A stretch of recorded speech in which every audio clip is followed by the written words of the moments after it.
Per 2 metų praktiką gamintojai išgirdo labai daug gerų atsiliepimų apie glaistą Protak, tačiau išgirdo ir vieną kitą pretenziją dėl vėlimosi glaistymo metu ir dėl blogo šveitimosi.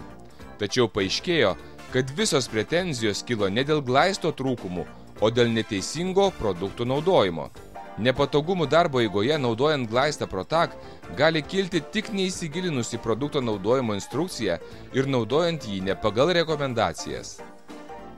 Norime pabrėžti, kad glaistas Protak yra elastingas, tarpus armuojantis, klijuojantis glaistas, bet nėra skirtas ištisiniam glaistymui. Todėl siūlome pasižiūrėti, kaip glaistą naudoti pagal paskirtį. Į gipso kartono plokštės siūlę įtepamas didelis kiekis glaisto.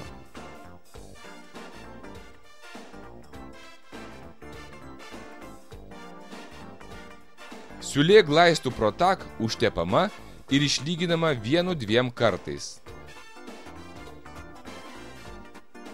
Pakartotiniais judesiais, lyginant ant siūlės užneštą glaistą, iš jo yra nugeriama drėgmė ir glaistas ima veltis, todėl taip daryti nerekomenduojame.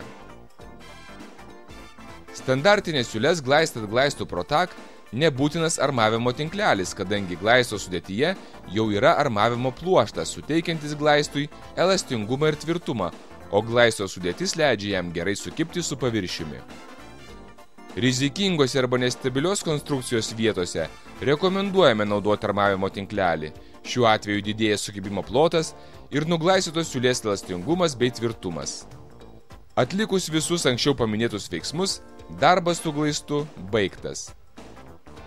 Visi rinkoje esantis gipso kartono plokščių siūlių užtaisymui skirti glaistai truputį susėda. Taip pat susėda ir glaistas Protak. Norint išlyginti glaisto Protak susėdimą, įmonė Elektra rekomenduoja naudoti ištisiniam glaistymui skirtus glaistus Pro Start ir Pro Universal. Taip išlygindami paviršius, jūs įspręsite ne tik glaisto šveitimo problemą, bet ir sulyginsite visus dažomus paviršius. Nudažius paviršius nesimatys gipso kartono plokščių sujungimų siūlių vietos.